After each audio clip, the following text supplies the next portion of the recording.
Hello everyone. As you know that I'm doing Indian Polity by M. Lakshmikant. Today we'll see the chapter number 3 and we'll also see the part 7 of this chapter. Okay. Since this chapter has given a lot of stuff, so I'm splitting in many parts. Okay. Not only this chapter, I think many chapter will be like that because it has given lot of things given. Okay. Since I'm not skipping anything from the book, so obviously this lecture series will be huge, more than 200 videos. So anyway, but that will give the whatever given in the book. If you're watching that, no need to read the book again. Okay. So anyway, so this chapter is nothing but is the salient feature of Constitution. Okay. So if you have not watched the previous 6 videos or the other videos of this Lakshmikant, please watch those videos as well. You'll learn a lot of things from there. Okay. So this is about myself. So let's see this part 7 of chapter 3. Okay. So last video we have seen that the important articles, okay, which is given in the Constitution. Okay. और उससे पहले वाली video में हम लोगों ने पूरा देखा था, जितनी भी आर्टिकल्स दिए हुए सारे के बारे में देखा था. Today what we are going to see, there is 12 schedules in the Indian Constitution. So what are things given in the schedules that we will see, okay, in this video. Okay, so entire 12 schedules list we'll see and we'll try to understand what are things is given. Okay, so this table 3 is nothing but is the schedule of the Constitution at a glance. Okay, so first schedule, what is first schedule? First schedules में क्या क्या दिया हुआ है? पहला तो ये है कि name of states and their territorial jurisdiction, ठीक है, आर्टिकल 1 है. ठीक है. दूसरा name of union territory and their extent. ठीक है. अब ये कौन कौन से आर्टिकल को कवर करता है? 1 और 4 को. ठीक है. ये आर्टिकल उतना इम्पोर्टेंट नहीं है कि कौन से आर्टिकल को कवर करता है, बट हाँ थोड़ा सा हमें पता होना चाहिए. But what are the things this schedules has containing, that we have to remember. Okay, so the first schedule is this name of states and their territorial jurisdiction, because I have seen a lot of question in match list like schedule 1, schedule 2, schedule 3, schedule 4. Match list में क्या क्या होता है. ठीक है. सीधे पूछ लेगा कि 5th शेड्यूल में क्या है. ठीक है. तो इस वजह से हमें पता होना चाहिए name of the union territory and their extent. ठीक है. नाउ सेकेंड शेड्यूल में क्या है? Provision relating to the emolument, allowance, privileges and so on. ठीक है. किसके किसके ये इसमें दिया हुआ है इस लिस्ट में. ओके, मतलब उनको कितनी सैलरी मिलेगी, कौन कौन से अलाउंस मिलेंगे, वो सारी चीज़ें, कौन कौन से प्रिविलेजेस होंगे और किसको होगा, वो सब सारी चीज़ें सेकेंड शेड्यूल में दिया हुआ है. और ये कौन कौन सा आर्टिकल कवर करता है? 59, 65, 75, 97, 125, 148, 158, 164, 186, 221. ओके. अब ये किसका किसका डील करता है? President of India. ठीक है. उनको कितनी सैलरी मिलेगी, उनके अलाउंस क्या क्या होंगे, उनके प्रिविलेजेस क्या होंगे, ये सारी चीज़ें सेकेंड शेड्यूल में बताया गया है. Governor of state. ठीक है. Speaker and deputy speaker of Lok Sabha, chairman and deputy chairman of Lok Sabha. Chairman बोल दिया, राज्यसभा मतलब वाइस प्रेसिडेंट भी हो गया. देखिए वाइस प्रेसिडेंट कहीं पे मेंशन नहीं है. ठीक है. आपको थोड़ा सा कंफ्यूजन हो सकता है, वहाँ पे स्टेटमेंट में दे देगा वाइस प्रेसिडेंट. ओके. तो वाइस प्रेसिडेंट क्या x official chairman of Rajya Sabha होता है. ठीक है. तो जो भी वाइस प्रेसिडेंट होता है वो चेयरमैन ऑफ राज्यसभा होता है. ठीक है. तो chairman and deputy chairman of Rajya Sabha, speaker and deputy speaker of legislative assembly in the state. ठीक है. The chairman and deputy chairman of state of legislative council in states. ठीक है. जिस स्टेट में लेजिस्लेटिव काउंसिल है उसके भी चेयरमैन एंड डेप्यूटी चेयरमैन की कितनी सैलरी होगी, उनके अलाउंस क्या होंगे, उनके प्रिविलेजेस क्या होंगे, वो सब कुछ इसमें दिया हुआ है. ठीक है. जजेस ऑफ सुप्रीम कोर्ट, जजेस of high court, CAG. Okay. Controller and auditor general of India. ठीक है. तो इतने लोग थे जिनको कितनी सैलरी दी जाएगी, उनको बंगला, गाड़ी, जो भी फैसिलिटीज़ होती हैं वो सब कुछ उसमें मेंशन है क्या क्या रहेगा। ओके, थर्ड शेड्यूल में क्या होता है, forms of oath and affirmation for. अब किसको नो सबका ओथ अलग अलग होता है, तो थोड़ा थोड़ा स्टेटमेंट अलग अलग होता है, बट किस तरीके का होगा और किसको होगा दिया, उनका जो ओथ किसको दिया जाएगा और उसका जो फॉर्म है वो भी इसमें दिया हुआ है। ठीक है, अब इसमें कौन कौन से आर्टिकल कवर होंगे, 75, 84, 99, 124, 146, 173, 188, 290। ठीक है, अब इसमें कौन कौन से लोग होते हैं जिनको वोट दिया जाएगा, यूनियन मिनिस्टर्स, ठीक है, candidate of election to parliament, member of parliament, जजेस of supreme court, controller and auditor general of India, state ministers, candidate for election to the state legislature, member of state legislature, judges of high court। ठीक है, now fourth schedule में क्या दिया हुआ है, fourth schedule जो बोलता है allocation of seats in Rajya Sabha to the state and union territories. ठीक है, जो हमारे स्टेट्स है और यूनियन टेरिटरीज है उससे कितनी सीटें राज्यसभा में जाएगी वो फोर्थ शेड्यूल में दिया हुआ है। और ये कौन कौन से आर्टिकल को डील करता है, कवर करता है, 4 and 80। Okay, now fifth schedule,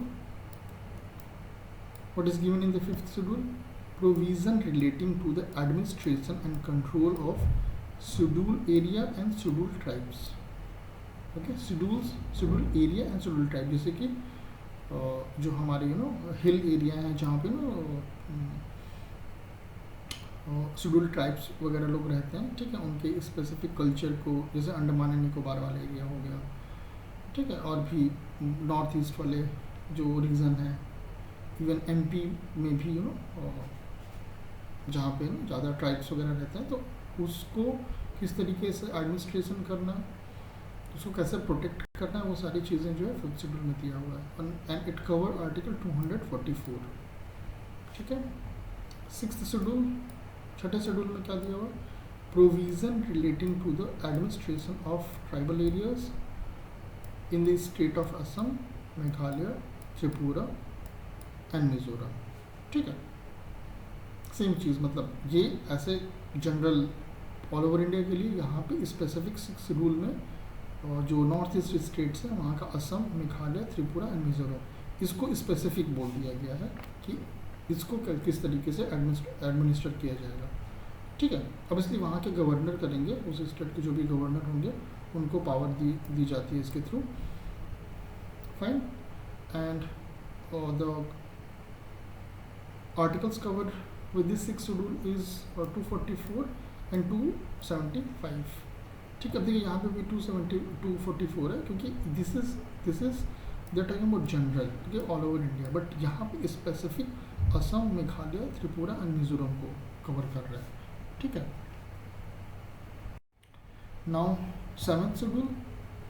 ठीक है, सेवन्थ शेड्यूल में क्या है, division of powers between the union and states in terms of list. ठीक है, अब आपको पता है ना तीन लिस्ट होती है हमारी, union list, state list and concurrent list. तो उसमें यूनियन लिस्ट में जो भी एंट्रीज दी हुई हैं उसको उस पर यूनियन गवर्नमेंट लॉ बनाएगी। स्टेट लिस्ट में जो भी एंट्रीज दी हुई हैं उसमें स्टेट गवर्नमेंट लॉ बनाएगी, और जो कॉन्करेंट लिस्ट है उसमें स्टेट भी बना सकती है और यूनियन भी बना सकती है। तो इस तरीके से डिवीज़न ऑफ पावर किया गया है यूनियन एंड स्टेट में। ठीक है, तो ये तीन लिस्ट हैं। तो पहली लिस्ट है यूनियन लिस्ट, दूसरी लिस्ट है स्टेट लिस्ट, तीसरी लिस्ट है कंकरेंट लिस्ट। ठीक है, presently the union list contains 100 subject. ठीक है, यूनियन लिस्ट में 100 सब्जेक्ट हैं। इन्हीं जब हमारा कॉन्स्टिट्यूशन बना था तो 97 ही था, 3 बाद में ऐड किया गया, और स्टेट लिस्ट में 61 सब्जेक्ट्स हैं। ठीक है, इनिशियली ये 66 था, अभी इसको 52 कर दिया गया है। शुरू में 66 था, अभी 61 कर दिया गया है। ठीक है, और कंकरेंट लिस्ट में 52 सब्जेक्ट हैं। ठीक है, इनिशियली देयर वाज 47, तो कंकरेंट लिस्ट में बढ़ाया गया है, स्टेट लिस्ट में कम किया गया और यूनियन लिस्ट में भी बढ़ाया गया है। ठीक है, और ये जो है कौन सा आर्टिकल कवर करेगा, दैट इज 246। एर्थ शेड्यूल, ठीक है, आपको जो लोग भी प्रिपेयर कर रहे हैं या करते हैं उन्हें पता है कि एर्थ शेड्यूल में नो लैंग्वेजेस की बात होती है। Okay, so there is 22 languages.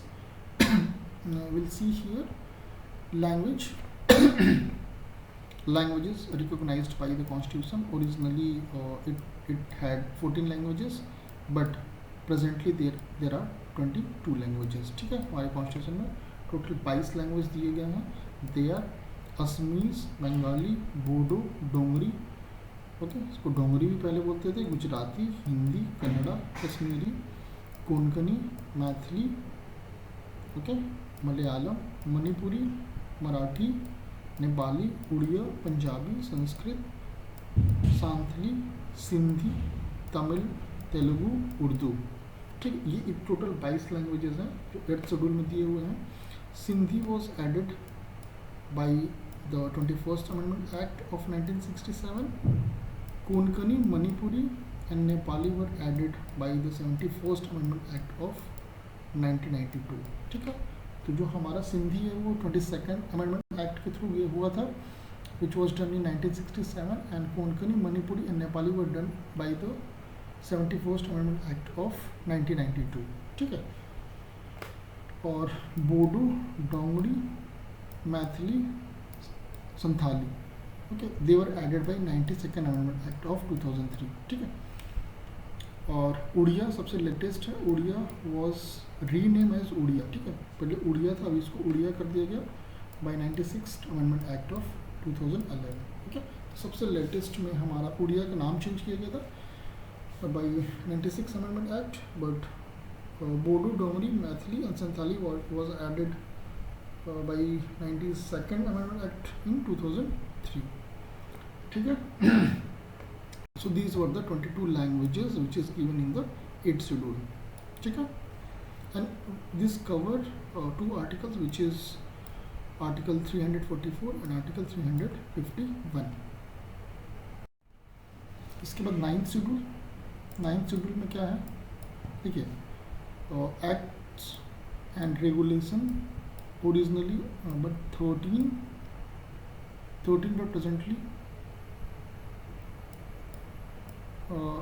the state legislature dealing with the land reform and abolition of zamindari system and of parliament dealing with other orders। ठीक है, देखिए तो इसमें मतलब जो हमारा जब अंग्रेज यहाँ से गए तो कुछ लोगों के पास ही वो जो इंडिया का लैंड था वो कन्फाइन था, तो उसको रीऑर्गेनाइजेशन वगैरह करने के लिए वो उसमें रिफॉर्म लाने के लिए रिफॉर्म लाया गया था। ठीक है, तो that was the first amendment act. Schedule was इस अब उससे पहले 8 ही शेड्यूल था, पिछले वाले शेड्यूल तक, बस ये 9th फिर लाया गया by first amendment act of 1951। Protect the law included in it from judicial scrutiny on the ground of violation of fundamental rights। However, in 2007, Supreme Court ruled that law included in this schedule after April 24, 1973 are now open for judicial review। अब इसमें देखिए ये 9th schedule first amendment act करके लाया गया था। इसमें this abolition of zamindari system वगैरह हटाया दिया गया था, और फिर जो लैंड की सीलिंग वगैरह की गई थी, ठीक है। और अब उसमें जब ये शुरू में जब ये अमेंडमेंट लाया गया था तो इसमें ऐसा था कि इसका जुडिशियल स्क्रूटनी वगैरह नहीं होगा, बट ऐसा नहीं हुआ। बाद में 1973 में केशवानंद भारती केस हुआ, इस स्टेट में ही हुआ था, उसके बाद से ऐसा बोल दिया गया कि this 9th schedule can be come in to under open for the judicial review. ठीक है, मैं एक क्वेश्चन देखा था, अगर मैं स्टेट पीएससी और यूपीएससी की जो प्रीवियस ईयर क्वेश्चन है उसकी भी सीरीज कर रहा हूँ, तो उसमें मैंने एक क्वेश्चन देखा हुआ है, उसमें 2 स्टेटमेंट, आई थिंक यूपीएससी का क्वेश्चन है, उसमें एक स्टेटमेंट में बोल रहा है कि जो 9th शेड्यूल है वो जुडिशियल रिव्यू में नहीं आ सकता है। ठीक है, बट ऐसा नहीं आ सकता है, ये केशवानंद भारती केस के बाद से this can be done. Okay, तो ये सब छोटी छोटी चीज़ें हमें मतलब काफ़ी ज़रूरी होता है, क्योंकि एग्ज़ाम में एज ए स्टेटमेंट फॉर्म में आ जाते हैं फिर, और हम गलत करके आ जाते हैं। तो काफ़ी ध्यान से पढ़ना होता है। देखिए सारी चीज़ों को रटने की ज़रूरत नहीं है, बट हमें इस तरीके से पढ़ना है कि हमारे दिमाग में रहे। ओके, और चीज़ों को ज़्यादा अगर रखना है तो आप जितने भी प्रीवियस क्वेश्चन है उसको करते हैं, क्योंकि वो क्वेश्चंस बार बार आते रहते हैं एंड वो आपके दिमाग में फिर हिट करते रहते हैं। ठीक है, तो उसके लिए मैं प्रीवियस क्वेश्चंस के सीरीज़ भी कर रहा हूँ, इस पर यूपीएससी एंड स्टेट पीएससी दोनों के सेपरेट कर रहा हूँ। आप उसे भी देख सकते हैं, वहाँ से आपको काफ़ी कुछ चीज़ें मिल जाएंगी। ठीक है, और देखिए 9th शेड्यूल जो है ये किसको कवर करता है, आर्टिकल 31B को। फिर इसके बाद 10th शेड्यूल है। ठीक है, 10th शेड्यूल ये जो है एंटी डिफेक्शन लॉ के बारे में बात करता है। Provision relating to disqualification of members of parliament and state legislature on the ground of defection. Okay, this schedule was added by 52nd Amendment Act of 1985 and also known as anti defection law. ठीक है, तो anti defection law ये लाया गया क्योंकि देखिए 1985 से पहले ऐसा था कि जैसे मान लेते कि इलेक्शन हो गया, चाहे स्टेट का हो या सेंटर का हो, किसी एमएलए को एमपी को लगता है कि नहीं यार उस वाले पार्टी में चले जाते हैं, इसको छोड़ देते हैं, तो इससे काफ़ी ज़्यादा प्रॉब्लम गवर्नमेंट फेस कर रही थी। तो वो एंटी डिफेक्शन लॉ लेके आया कि हाँ अगर कोई मेंबर एक पार्टी ज्वाइन कर लेता है तो उसके बाद अगर वो दूसरी पार्टी ज्वाइन करता है then he will be disqualified from the if is from state legislature if he or she from Lok Sabha, then he or she can be disqualified from Lok Sabha. Okay, but there is some certain few guidelines is there, like how they can change the party. Okay, so अगर मान लो कि 2/3 member shift हो रहा है किसी एक ideology से दूसरे पार्टी में, तो that can be done, but single person नहीं जा सकता है। ओके, तो वो ये चीज़ें हैं इसमें। ठीक है, तो this is nothing but the anti defection law. ठीक है, इसमें कोई आप आया राम गया राम नाम करके कुछ सुने होंगे, आई मीन पुराना कहावत है आया राम गया राम, तो वो इसी से हुआ था कि वो जो कोई दया राम है समथिंग कुछ नाम था उसका, कुछ नाम था ऐसे जिसमें लास्ट में राम था, मान लो दया राम है, तो वो एक ही दिन में 3 पार्टी चेंज किया था। सो उस वहीं से कहावत बन गया ना, आया राम गया Ram. So that's to stop that thing. Okay, I think Congress government has come up with this law. Okay, that called anti-defection law, and this law, like this schedule actually covered article 102 and 191. ठीक है, देखिए 9, 10th, 11th, 12th जो हमारा constitution बना था उससे पहले नहीं था, वो बाद में आया, अब देख भी रहे हैं। ठीक है, अलग अलग अमेंडमेंट्स हुए हैं और उसके बाद ये ऐड किया गया था। इसके बाद हमारा है 11th शेड्यूल। ठीक है, ये भी काफ़ी न्यूज़ में रहता है, Panchayati Raj. Okay, so specifies the power, authority and responsibility of panchayat. ठीक है, पंचायती राज भी बोलते हैं इसको। It has 29 matters. ठीक है, विलेज लेवल पे 25 मैटर्स होते हैं जिसको वो एडमिनिस्टर कर सकते हैं। और या this schedule was added by 73rd Amendment Act of 1992. ठीक है, ये काफ़ी इंपॉर्टेंट है, इसको याद रखिएगा। सारे ही इंपॉर्टेंट है but this you have to put more focus. Okay, so which article this is dealing 243G. Now 12th schedule, which is the last schedule which is given our Indian Constitution. It specifies the powers, authority and responsibility of municipalities. It has 18 matters. This schedule was added by 74th Amendment Act of 1992. Okay, so this was the end of schedules which is given in the Indian Constitution. ठीक है, so I will suggest you, please, if you like, okay, you watch this video at least twice, thrice, क्योंकि schedule से काफ़ी questions आते हैं।